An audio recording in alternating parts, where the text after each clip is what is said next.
Well, good afternoon. I know that lately I've been doing some stuff that's maybe a little bit unusual with some of the natural edge woods going in there. Well, today it's going to be different. I have this piece of mahogany, very wormy. I actually have quite a few pieces that are like this, the same characteristics.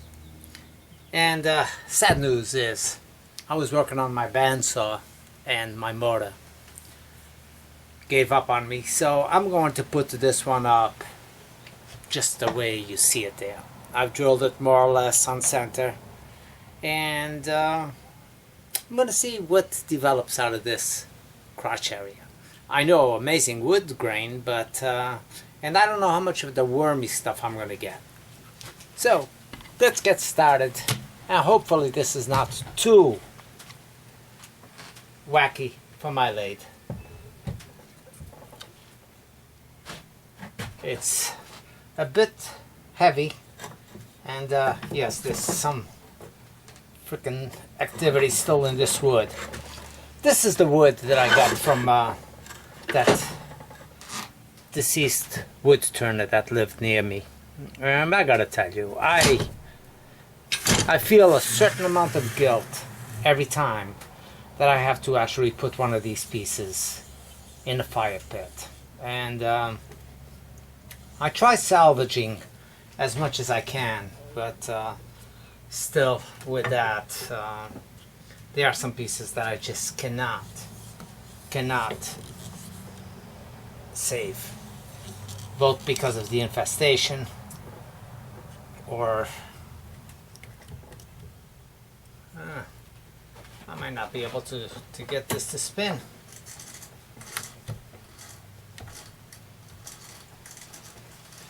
I'm going to trim off this little piece at the very end. It's hitting the bed of my lathe.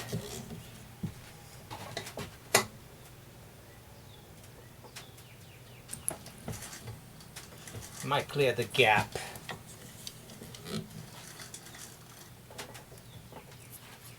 Yep, it will clear the gap in the bed. So that might be a first, that I actually find a natural use for this gap that's on here. And I'm going to take it and start shaping this up as quickly as I can, but still maintaining a reasonable speed. As soon as I start taking out some from this area right here, it will balance out a little bit. But for meanwhile, it's going to rock and roll a little bit.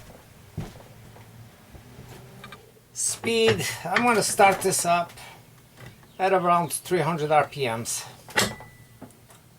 Hopefully that's a good speed for me to start chopping away at this. This is pretty hard stuff to cut, and I hope that these things don't stop flying off.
Well, it's getting a little bit more balanced out. It's going to take me a while to do this, so I will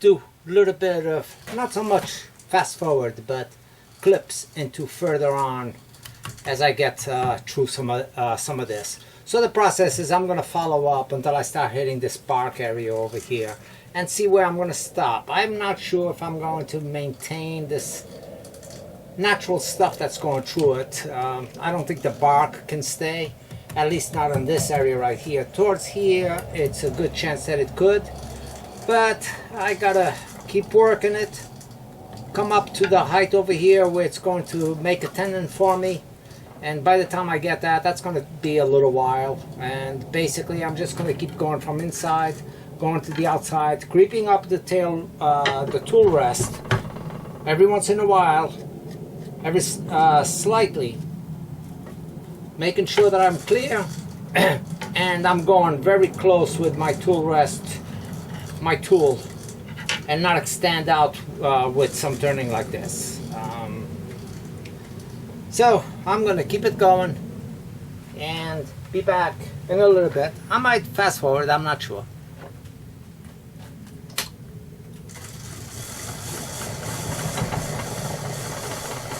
Now speed, I've been able to increase it already up to 330 RPM, so, which is not bad for this piece.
Well, at this point, I think I'm close to where I need to be, both on the thickness, on the edges, and I'm going to be keeping all of this piece as the bowl.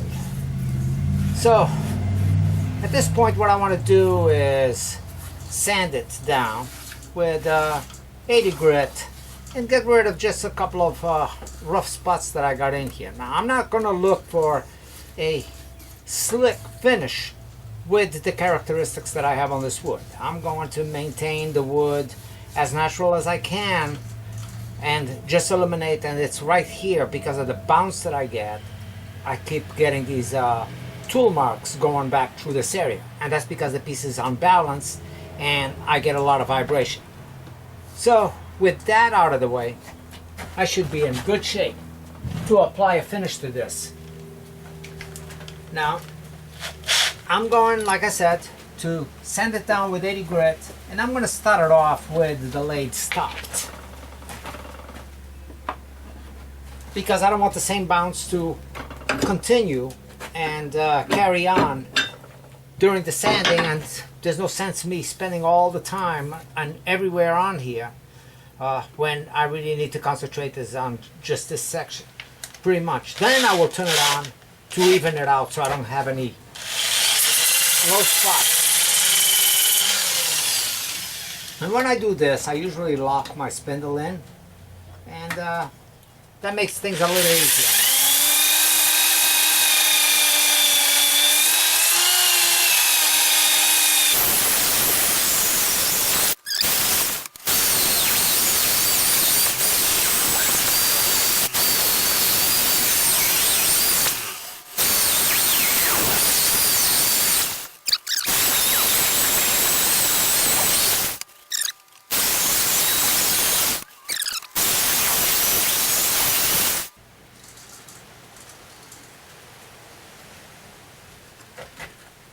And the edges, I will, like I said, I will keep it just the way they are.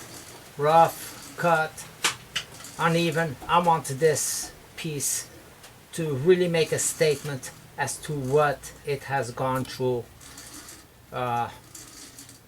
once the tree has lost its life, just like its owner. And I want to reflect that into the piece.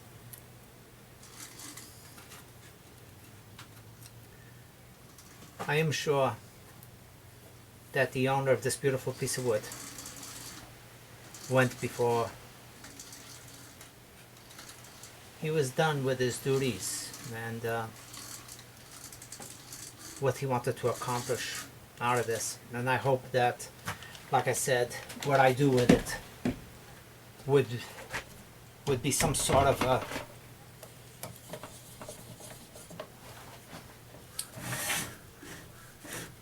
any sort of gratification, I guess. I'm not sure if I'm saying the right thing, but that he would approve of.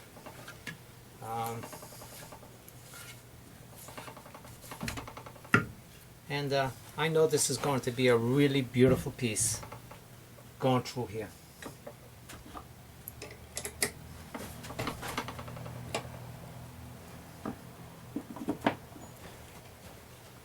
Now I don't know if this will fit, if this will pass my bed, because I no longer have the gap. And I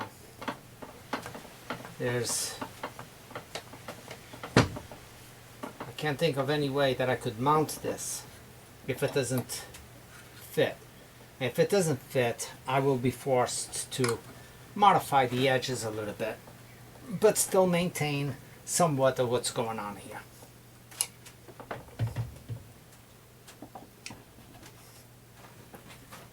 Because I have not taken anything from the outside on this, but I did have a couple small pieces fly away, so maybe that was one of the corners. That is very close. And yes, I can continue going in the same path. The tool rest, the banjo might be another issue. And I do want to use the live center on this. This is way too unbalanced and too rough of a piece for me to do it without the tool rest, at least until I lighten it up some. So I'm going to start very lightly from the outside and follow this contour that's going here. So maintaining about 3/8 of an inch thickness, which is the thinnest part that I got right about over here, maybe 1/4 of an inch. And just very lightly take that down. And what I want to do is actually put a mark on my tool rest so I don't pull anything out from here out. I basically want to take off is from here to here on the outside band before I start taking the inside.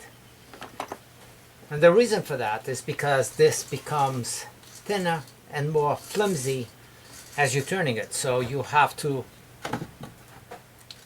treat the wood and go in from outside to towards the center, and once I get it to the thickness I want, not to come back to the outside.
Okay, it's getting there.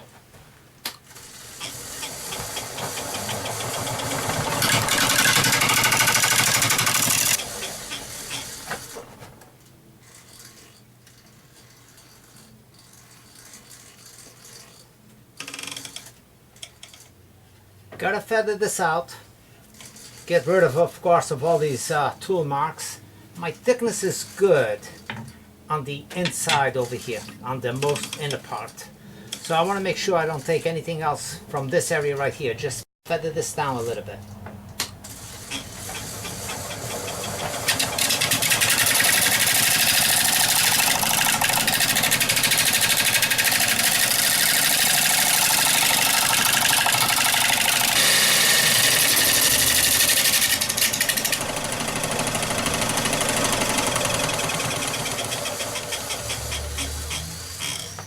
Now, one decision that I gotta make at this point is thinking whether if I want to continue and bringing this down as a continuous flow or doing the border.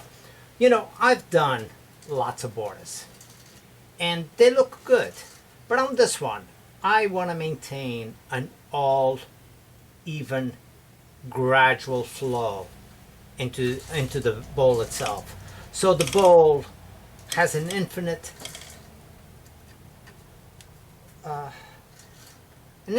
edge, so to speak, where it doesn't have an end to it. It becomes an endless bowl.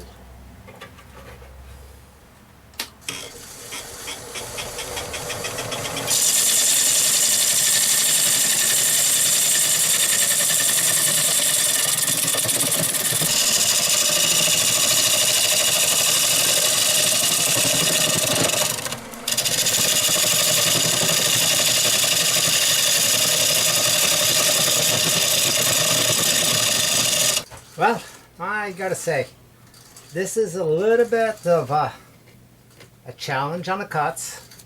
The wood is extremely dry, so gotta give my lathe a little break. So I'm going to sand these edges again while I'm at it.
Wow.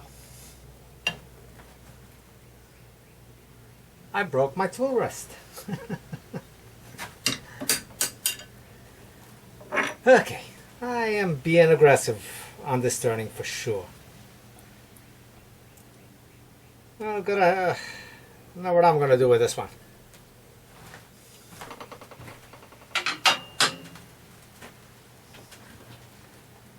Other than go easier from this point on, I cannot be that aggressive, and this is that was the metal from that red lathe, Chinese made lathe that I had. No, that was from the Harbor Freight, the first lathe that I had picked up that really only had 2 speeds. I mean, they had 4. The pulley had 4 set, but the speeds were fast or super fast. There was no such thing as intermediate thing. It only weighed about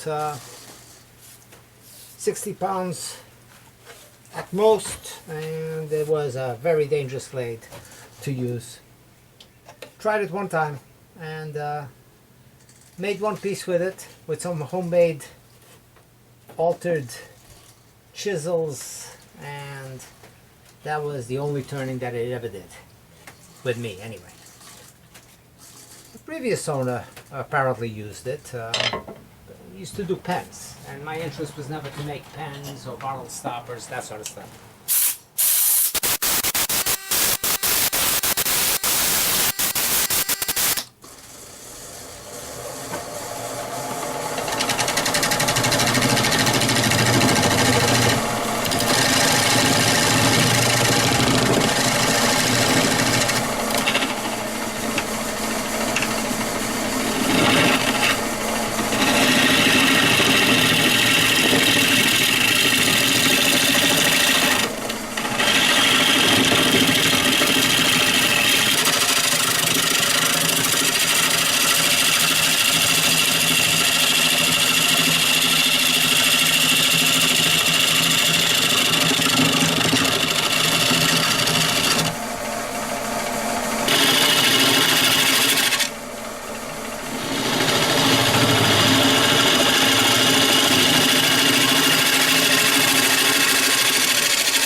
I am not sanding this any finer than 80 grit.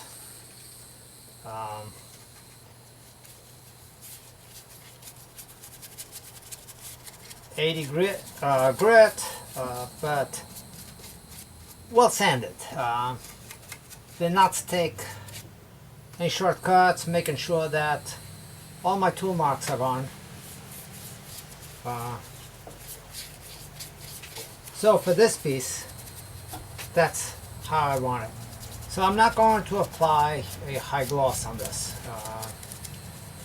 I don't think that it would make any sense. So I am just going to apply the satin finish, and because of all the crevices, and I want to make sure that those get treated as well, well, I'm going to do as the lacquer spray. Now, the whole idea on the design on this one is I didn't want to make a noticeable bottom to it.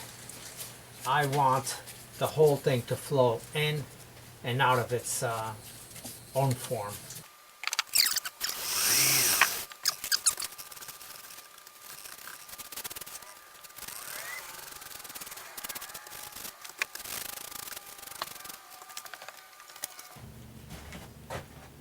Well, this is the biggest piece that I've ever turned on this lathe.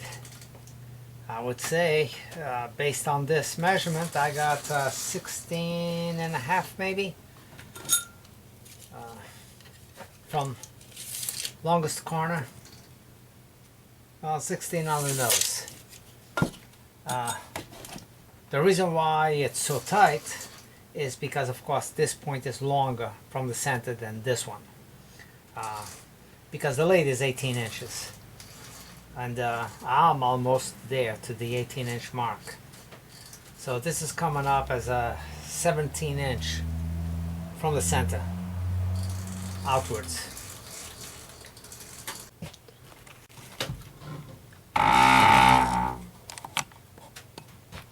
Well, this piece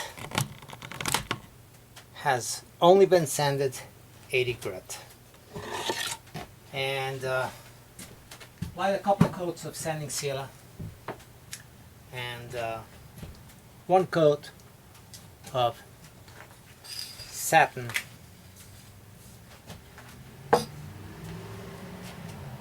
lacquer.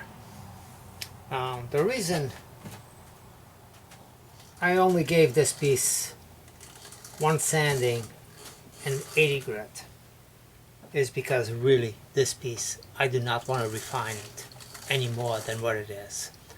I want this piece to represent life and what it has meant, the life that had it prior to me, the life that it brought over, and what I wanted it to show, what it has gone through in its own life. So that's my mahogany natural edge platter. Gonna remove it and just have to take off the base of the tenon. Well, here it is. For what it's worth, it's a circle of life, bowl of life. I'm not sure what to call it, but it's a bowl that will have a lot of sentimental value to it. And I shall cherish it as a memory of his life before me. Well, hope you like it. Thank you, and see you next time.